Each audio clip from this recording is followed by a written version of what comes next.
Russian intelligence agencies have found a new weapon against Ukrainian soldiers, and this weapon is a girl with a phone.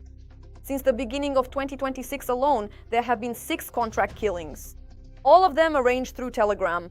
All the perpetrators are young women. Some of them aren't even 18. How are they found? Very easily. I have no money, everything is really bad. Of course, I'm interested. That's exactly how they choose them. Socially vulnerable, without money, without support. And as soon as someone takes the bait, they're immediately told why a woman is the perfect perpetrator. You're not afraid of the military recruitment office. You're someone who can be very easy to work with, and we can entrust you with fairly high-value jobs. Jobs we can't trust just any guy with, because a guy might be with us today, but tomorrow he could get picked up and sent to war. In this episode, we'll break down what this ugly scheme looks like from the inside, what kind of pay scale Russia offers, and how much they actually promise for killing a Ukrainian soldier. Why do these girls almost never see this blood money, and what do they get instead of millions? Let's start with why such a radical shift in the enemy's tactics happened in the first place. In reality, Russian special services are currently under enormous pressure from their own leadership, which is demanding at least some results in the rear. And if they can't reach major, well-protected targets or top officials, they simply attack those who are much easier to get to. Then, in their reports, they present this as major strategic achievements. And against this backdrop, a new, extremely insidious tactic has emerged. Instead of professional spies, the enemy has started to massively recruit girls, and instead of complex operations, they use ordinary dates. The reason for this shift in priorities is quite mundane. A woman doesn't attract much attention. If there are patrols on the street, well, if a woman is walking by, just an ordinary woman with a bag, people don't pay attention to her. Or an underage girl, say 17 years old, yes, she won't attract the same kind of attention as other categories, like men. And this is far from the only reason. There is also another purely practical factor as to why Russia has focused specifically on a female audience and teenagers. You can be entrusted with fairly expensive tasks, which we can't trust just any guy with, because a guy might be with us today, but tomorrow he could get picked up and sent to war. That is, for enemy intelligence services, a woman is primarily a stable resource. In today's reality, a man can disappear from the handler's radar at any moment due to mobilization, but a woman cannot. That is why, since the beginning of 2024, the number of recruited women and teenagers has risen sharply. According to official data from the Security Service of Ukraine, every 5th person recruited in our country is a minor. They make up 22% of all detained offenders. Moreover, the youngest perpetrators who were exposed were only 11 years old. But how exactly does this recruitment mechanism work, and why do so many people so easily take the enemy's bait? This criminal scheme has already been perfected by the occupiers down to the smallest details. It all starts with an ordinary advertisement. Thematic Telegram channels for finding quick side jobs, popular dating sites, TikTok, Discord, or even chats in online games. There are countless platforms for making contact, but the essence always remains the same. Someone reaches out to the person first, offering easy and fast money. They always make sure to ask if the person is serious about it. And if the answer is yes, the next stage of the trap snaps shut instantly. At the same time, Russian agents are not looking for random passers-by, but act with clear intent. According to the Ministry of Internal Affairs, the social profile of a typical victim looks as follows. It is a young woman or teenager who is experiencing serious financial difficulties, an unstable family situation, possible addictions, or whose parents are abroad or completely absent from their life. In other words, the enemy chooses someone who simply has no one to turn to for help and who is in urgent need of money right now. They choose women who are more socially vulnerable. Those who have certain addictions or those who have some family problems can also establish certain, even romantic relationships with them. And this is where the most interesting stage of the psychological entrapment process unfolds. No one ever tells the victim in the very first message, "Hi, we're the FSB, go blow something up or kill a soldier." The scheme works very gradually, step by step. At first, they give a very simple, seemingly innocent task, like photographing some object, putting up flyers, or simply delivering a package. The risk seems minimal, and the first real money comes in right away for the work. The person completely relaxes. The next time, the task becomes more difficult, and then even more difficult after that. And by the time the person finally realizes what exactly they've gotten themselves into, they're already deeply involved in a criminal scheme, from which it seems to them there is no way out. Meanwhile, the Russian handler is constantly present on the phone screen, around the clock.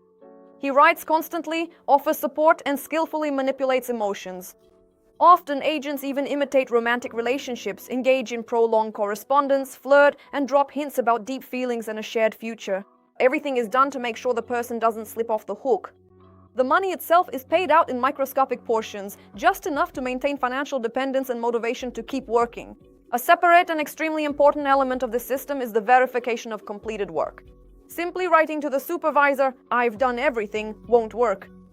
I have to show in the video, like when something is burned there, to draw some code on a piece of paper that they tell me, some random words so they can check that it's a real video.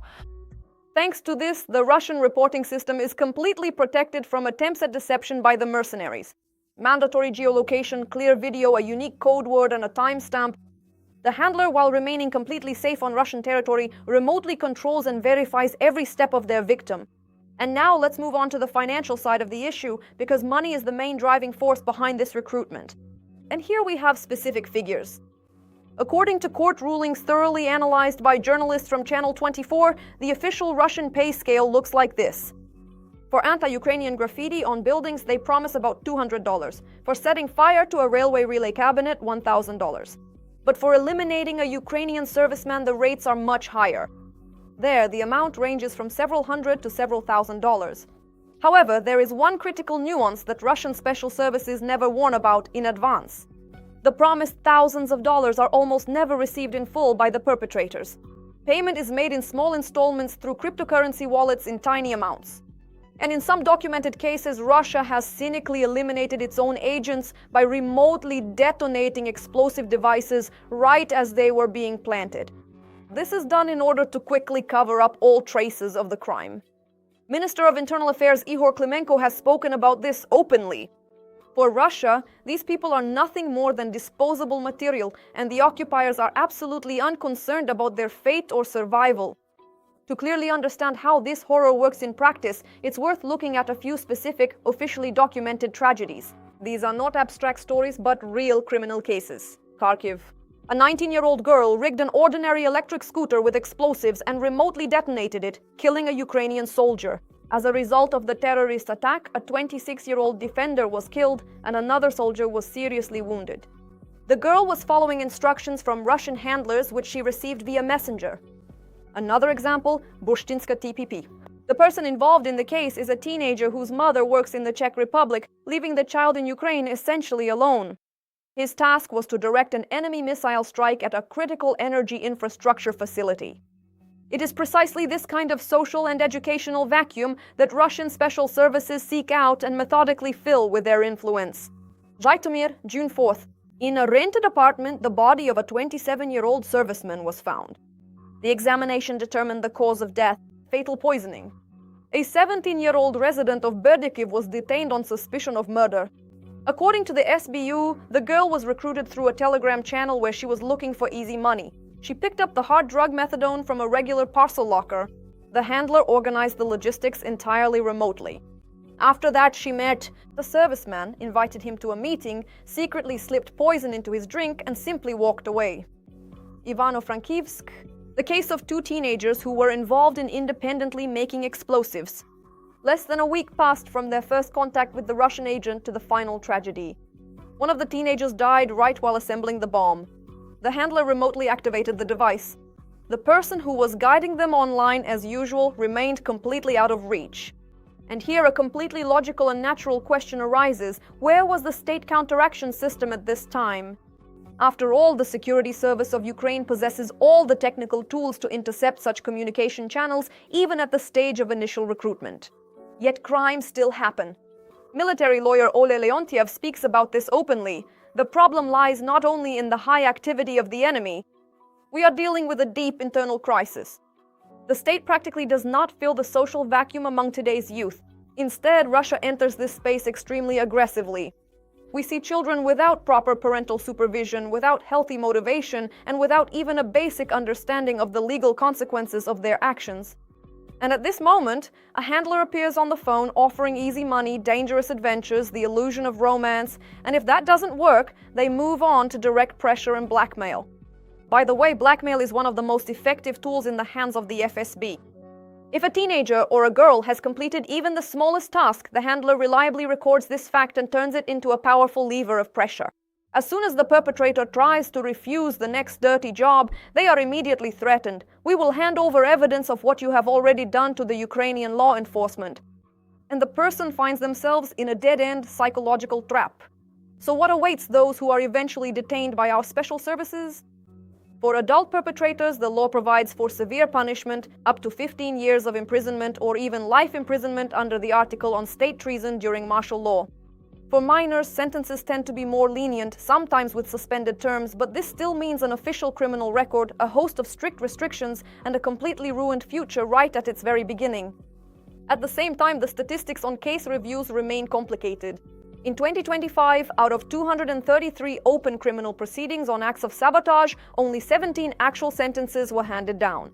The real organizers and handlers always remain far outside the borders of Ukraine. This criminal pyramid is constructed very cunningly. At the very bottom are the disposable and interchangeable executors, while at the top are GRU and FSB officers who are beyond the reach of our justice system. Well, that's it for this episode.